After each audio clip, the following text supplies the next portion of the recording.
Om Shanti. Spark audio book का नाम है साकार यादें, पार्ट 22। टॉपिक का नाम है एक बार की बात है।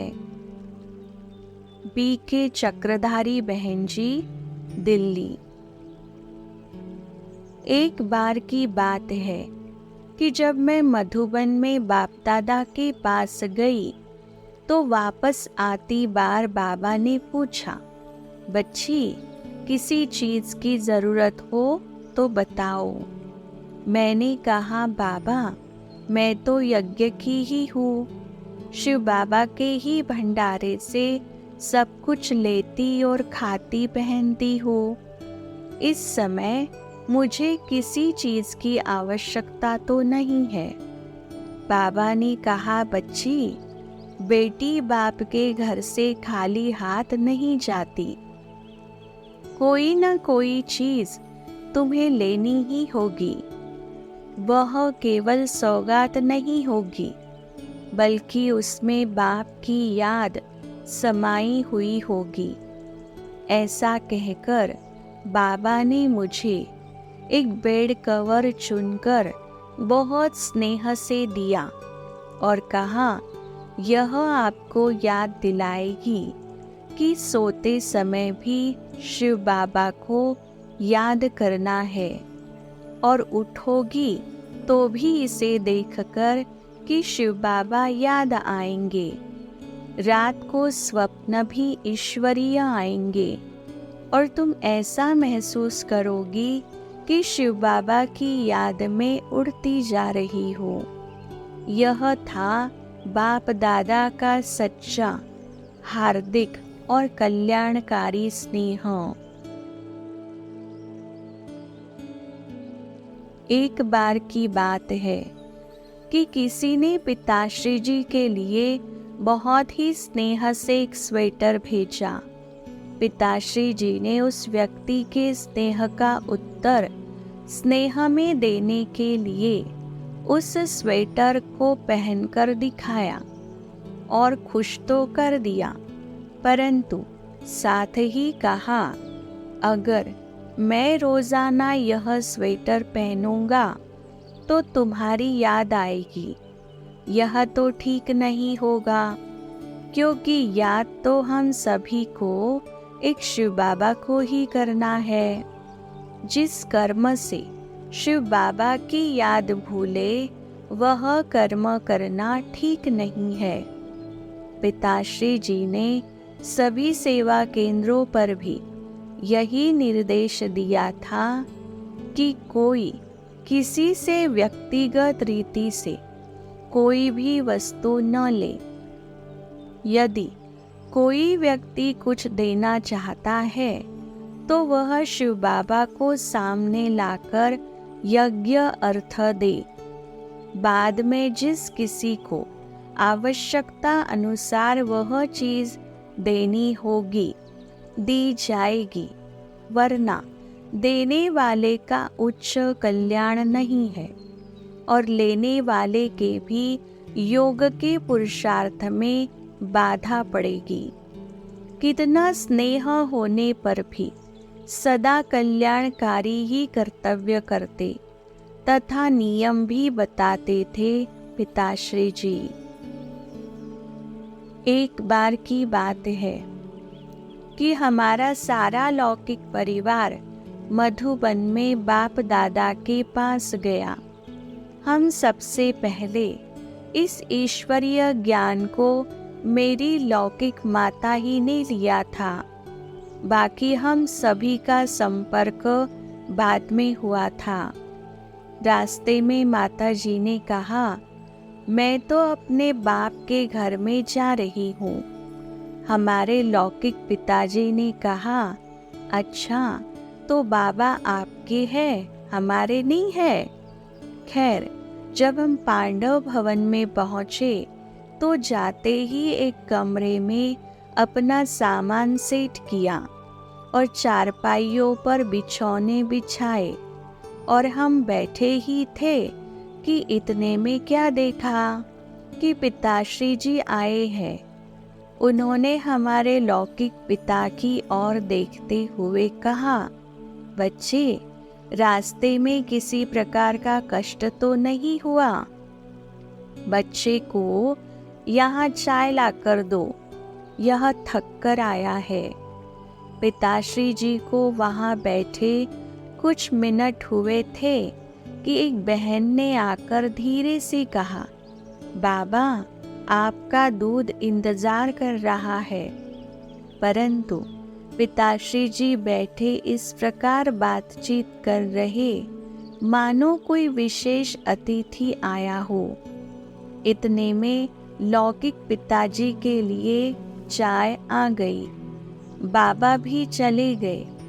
बाबा के जाते ही हमारे लौकिक पिता हमारी माता जी से बोले, देखो, आप तो कहती थी कि मेरे बाप का घर है, वह तो हमारे भी पिता है। इस प्रकार हम हमेशा देखते कि जो भी मधुबन में जाता था उसे ऐसा अनुभव होता था कि बाबा उसी के हैं।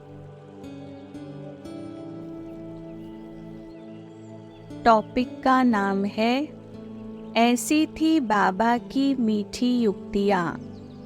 कुंज दादी जी, पटना।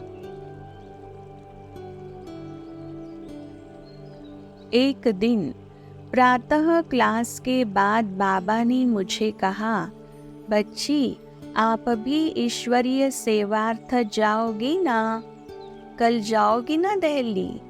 मुझे भी ईश्वरीय सेवा के लिए तो बहुत रुचि और लगन थी, परंतु इतने वर्ष यज्ञ पिता के निकट पवित्र वातावरण में जीवन बिताने के बाद अब बाहर मायावी वातावरण में जाने के लिए मन तुरंत नहीं उत्तर दे रहा था।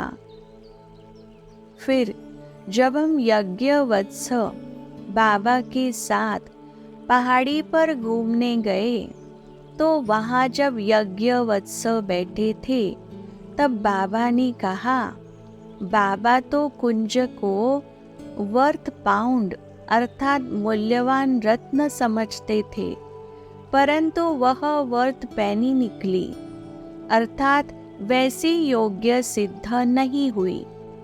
बाबा की ये शब्द सुनकर मैं लगभग 2 सप्ताह बाबा से छिपती रही। फिर एक दिन मैं मातेश्वरी के साथ बाबा के पास गई और मैंने कहा, बाबा, अब मैं जाने के लिए तैयार हूँ। तब मैंने यह भी कहा, प्यारे बाबा, मैंने आपसे केवल इतना ही तो कहा था कि मैं अगली पार्टी के साथ जाऊंगी। इस पर आपने मुझे वर्थ पैनी कहा।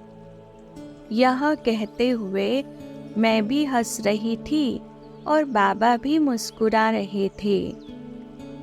बाबा ने कहा, बच्ची, बाबा जानता है कि किस बच्ची को कौन सी बात अथवा कौन सा शब्द तीर की तरह लगेगा।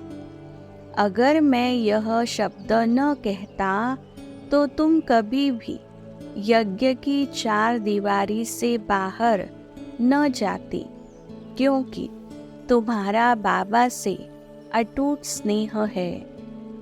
मैंने कहा, बाबा, एक तो बात स्नेह की है और दूसरी मुझे बाबा के सन्मुख मुरली सुनना अच्छा लगता है।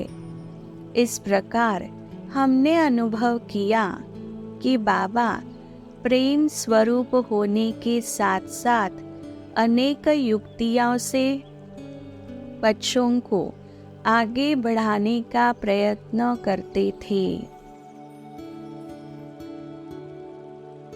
टॉपिक का नाम है, मुझे ऐसा अनुभव हुआ कि मुझे त्रिलोकी मिल गई है। बीके हरदेवी बहन जी। एक बार मैं शिमले में ठहरी हुई थी।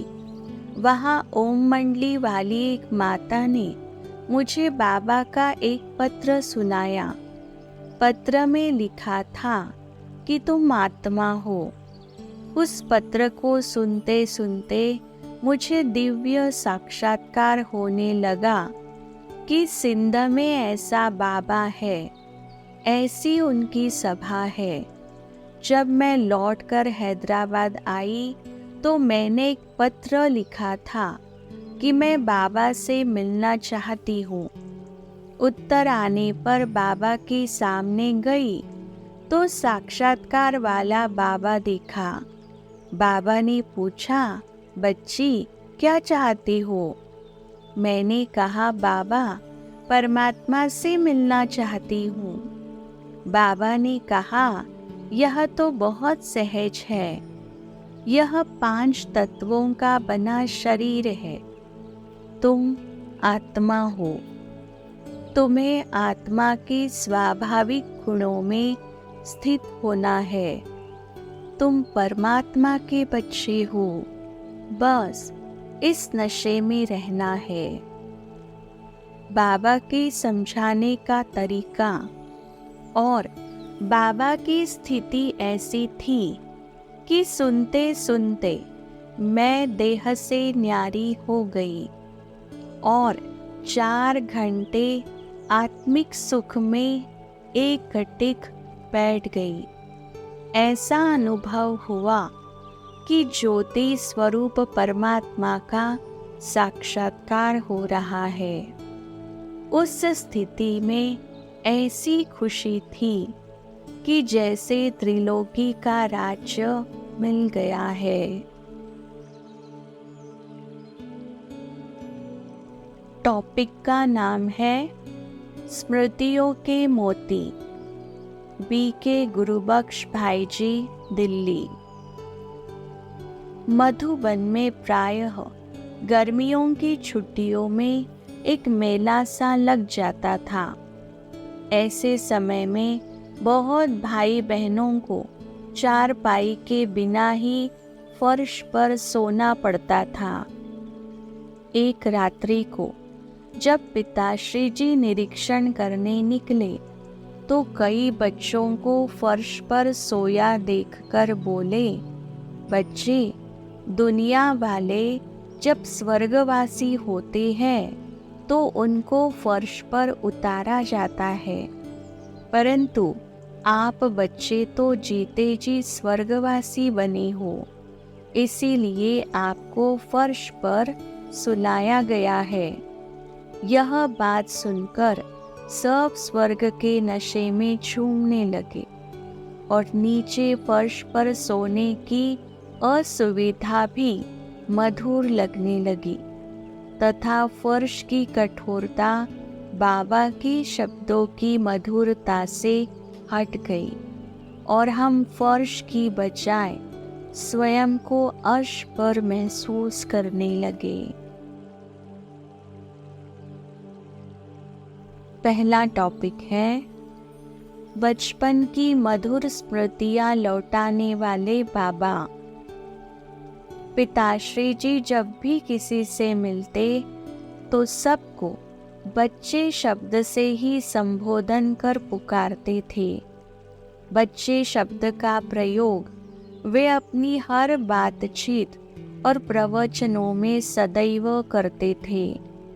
एक बार एक बहुत ही वृद्ध व्यक्ति उनसे मिलने आया। बाबा ने उसे बड़े ही प्यार से जब बच्चे कहकर पुकारा तो उसका मन बचपन की मधुर स्मृतियों से भर आया और बाबा का प्रेम पाकर उसके नयन प्यार में छलक पड़े और कहने लगा, बाबा ने मुझे अपना बच्चा बनाकर मुझे चिंताओं से मुक्त कर दिया। वह बोला कि लोग कहते हैं कि बचपन लौटकर नहीं आता, परंतु मैं इतना बूढ़ा हूँ, फिर भी जब बाबा ने मुझे बच्चे कहकर पुकारा तो मुझे बड़ी खुशी हुई कि कोई तो मुझे भी बच्चे ऐसा कह पुकारता है। सचमुच मेरा बचपन लौट आया और मुझे बाप मिल गया है। दूसरा टॉपिक है समय का पाबंद बाबा। बाबा स्वयं भी समय के बहुत पाबंद थे और बच्चों को भी समय का पाबंद रहने का पाठ पढ़ाते थे। जिसको वे मिलने का समय देते थे उस समय वे उसका इंतज़ार करते। एक बार बाबा ने मुझे प्रातः मिलने का समय दिया। किसी कारणवश मुझे देर हो गई। जब मैं बाबा से मिलने गया तो बाबा ने देखते ही कहा, बच्चे टू लेट, और मैं बाबा की दृष्टि लेकर लौट आया। परंतु मैंने आगे के लिए समय की पाबंदी सीख ली। तीसरा टॉपिक है पिताश्री जी बेहद हितैषी। एक माता थी, उसका 8 सदस्यों का परिवार था। उसे ईश्वरीय सेवा करने का अत्यंत शौक था। एक बार जब वह मधुबन स्वर्ग आश्रम में पिताश्री जी से मिलने गई तो उसने पिताश्री जी से आग्रह किया कि मुझे छोटे परिवार की सेवा से मुक्त कराओ अथवा कुछ समय दिलाकर बेहद के परिवार की ज्ञान सेवा करने का अवसर दे। पिताश्री जी ने उसको कुछ दिन मधुबन स्वर्गाश्रम में रहने के पश्चात घर वापस भेजा और उसके परिवार के सदस्यों के लिए एक पत्र भी दिया जिसमें परिवार के सदस्यों की कठिनाइयों से सहानुभूति प्रकट की और साथ में राय भी दी कि परिवार के सदस्यों की कठिनाई घर में एक कुशल नौकरानी रखने से दूर हो सकती है और उसका जो भी खर्च होगा उसका भुगतान यज्ञ करेगा और इस माता को कुछ अवकाश दिया जाए ताकि वह मनुष्यात्माओं की ईश्वरीय ज्ञान और योग की सेवा द्वारा लाभान्वित कर सके। ऐसे थे साकार पिताश्री जी जो सभी जाने और अनजाने बच्चों की तकलीफ को ध्यान में रख कल्याणकारी राय देते थे। चौथा टॉपिक है बाबा एक कुशल खिलाड़ी। पिछले साल की बात है। दिल्ली के हमारे एक अलौकिक भाई थे जो कि बैडमिंटन के बहुत अच्छे और चुने हुए खिलाड़ियों में से थे। जब वह बाबा से मिले तो उन्हें अपना समाचार सुनाया और परिचय देते हुए यह भी बताया कि मैं बैडमिंटन का बहुत अच्छा खिलाड़ी हूँ। बाबा ने समाचार सुनने के पश्चात उसे बैडमिंटन खेलने का निमंत्रण दिया। सायंकाल ग्राउंड तैयार की गई। सभी उपस्थित बहन भाई इस मनोहर दृश्य को देखने के लिए आतुर थे। दोनों खिलाड़ी मैदान में उतरे और बाबा ने थोड़ी ही देर में उसे पराजित कर दिया। खेल में बाबा की स्फूर्ति अति मनोहर और हृदय को आकर्षित करने वाली थी। कहाँ बाबा 60 वर्ष के और कहाँ वह युवक 20 वर्ष का।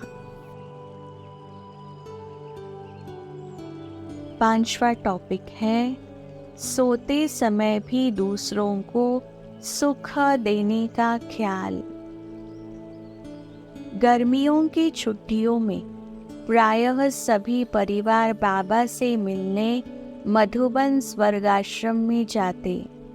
एक दिन रात को नीरवता में किसी छोटे बालक के रुदन की आवाज आई। बाबा ने बच्चे के रोने का कारण पूछने भेजा तो बच्चे की माँ ने कहा, इस बच्चे को रात्रि के समय दूध पीने की आदत है। यह सुनकर बाबा ने दूध की अपनी थर्मस मंगवाई और उस माता को दे दी।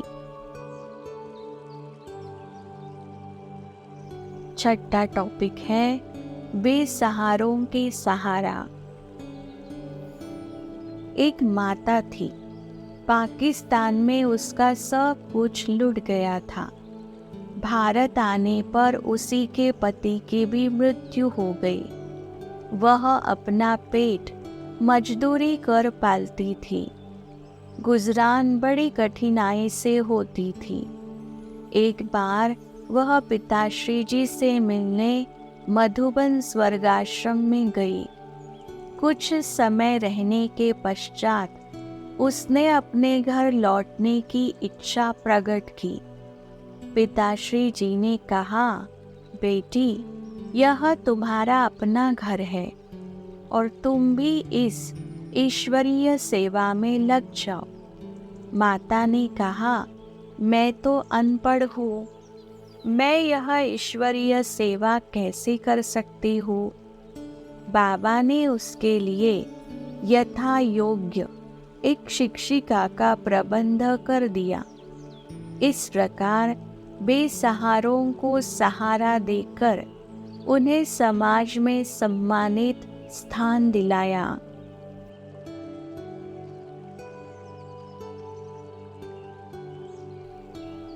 अच्छा, ओम शांति।